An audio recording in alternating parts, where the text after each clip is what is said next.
तो एक बहुत बड़ी खबर आ रही है जिसने पूरी दुनिया को हिलाकर रख दिया है। वेनेजुएला की राजधानी काराकस में एक ऐसा सैन्य घटनाक्रम हुआ है जिसने अंतर्राष्ट्रीय राजनीति में तूफान ला दिया है। तो चलिए आज इसी पूरे संकट को परत दर परत समझने की कोशिश करते हैं। ये जो तस्वीर हम देख रहे हैं, ये 3 जनवरी की सुबह की है। वेनेजुएला की राजधानी काराकस उस वक्त गहरी नींद में थी। ऑपरेशन शुरू होने से ठीक पहले का ये पल है। शहर अंधेरे और खामोशी में डूबा हुआ था और किसी को भी इस बात का अंदाजा नहीं था कि इतिहास बदलने वाला है। ठीक है, तो चलिए सीधे मुद्दे पर आते हैं। सबसे पहले ये देखते हैं कि आखिर हुआ क्या था उस सुबह। जो शुरुआती रिपोर्ट्स आईं उनमें क्या कहा गया। तो जो शुरुआती खबरें आईं उनके मुताबिक ये एक बहुत ही तेजी से किया गया, बिल्कुल किसी फिल्म की तरह एक सुनियोजित ऑपरेशन था। अमेरिकी स्पेशल फोर्सेस ने राष्ट्रपति निकोलस मादुरो और उनकी पत्नी सिलिया फ्लोरेस दोनों को हिरासत में ले लिया और उन्हें सीधे अमेरिका ले जाया गया है, जहां उन पर नशीले पदार्थों की तस्करी और आतंकवाद से जुड़े गंभीर आरोप हैं। लेकिन देखिए, इस तरह के ऑपरेशन की हमेशा एक मानवीय कीमत होती है और वो यहां भी चुकानी पड़ी। शुरुआती रिपोर्ट्स के मुताबिक इन हमलों और उसके बाद जो भगदड़ मची, उसमें कम से कम 40 लोगों की जान चली गई। ये आंकड़ा इस घटना की गंभीरता को दिखाता है। और अब ये जो बयान है, ये वाकई में इस पूरे मामले की दिशा तय कर देता है। राष्ट्रपति डोनाल्ड ट्रंप ने ऐलान किया कि अमेरिका कुछ समय के लिए, मतलब अस्थायी तौर पर, वेनेजुएला का कंट्रोल संभालेगा। वजह बताई गई कि एक व्यवस्थित सत्ता परिवर्तन करवाना है, लेकिन साथ ही तेल संसाधनों का जिक्र इस इलाके में अमेरिका की पुरानी दिलचस्पी की तरफ भी साफ इशारा करता है।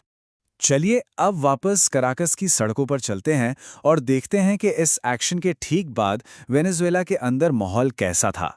देश जैसे मानो एक ही झटके में 2 हिस्सों में बंट गया हो, जहां लोगों की प्रतिक्रियाएं बिल्कुल अलग अलग थीं। तो एक तरफ तो थी सरकार, जिसने इसे सीधे सीधे एक अवैध सैन्य आक्रमण कहा, अपनी संप्रभुता पर हमला बताया और देश में नेशनल इमरजेंसी लगा दी। और दूसरी तरफ था विपक्ष, जो इस घटना का स्वागत कर रहा था और इसे लोकतंत्र की बहाली की दिशा में एक जरूरी कदम बता रहा था। अब जाहिर है, मादुरो के हटते ही देश में एक पावर वैक्यूम बन गया, मतलब सत्ता का केंद्र खाली हो गया। तो इस खालीपन को भरने के लिए सुप्रीम कोर्ट ने आनंद फानन में उपराष्ट्रपति डेल्सी रॉड्रिगेज को अंतरिम राष्ट्रपति नियुक्त कर दिया। हालांकि उनकी इस नियुक्ति पर भी गंभीर सवाल उठ रहे हैं।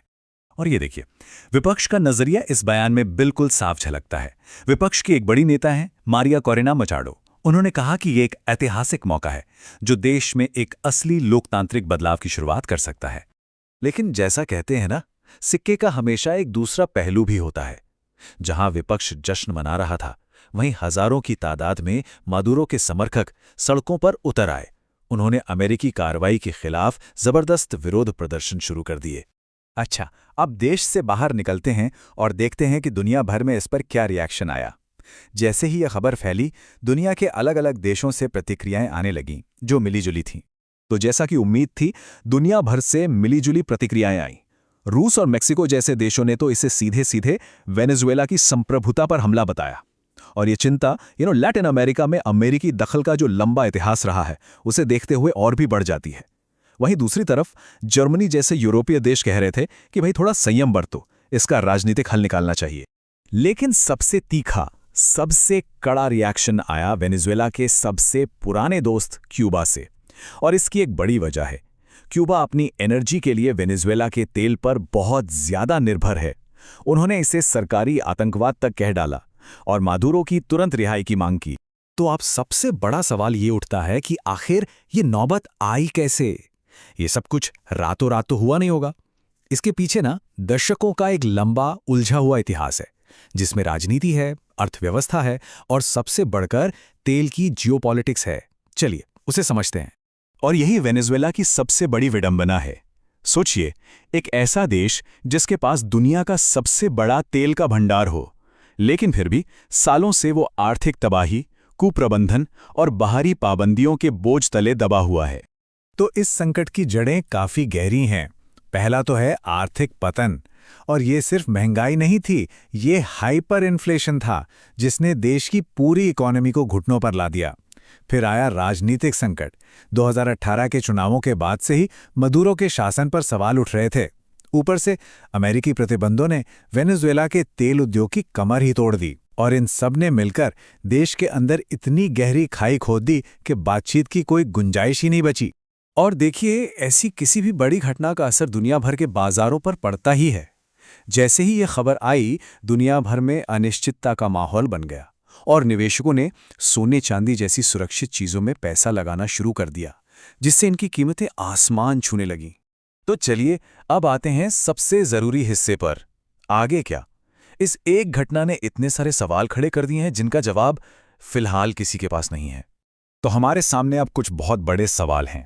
सबसे पहला, क्या अंतर्राष्ट्रीय कानून के हिसाब से ये अमेरिकी कार्रवाई सही थी? दूसरा, अब मदुरो के बाद वेनेजुएला को कौन चलाएगा? असली हकदार कौन होगा?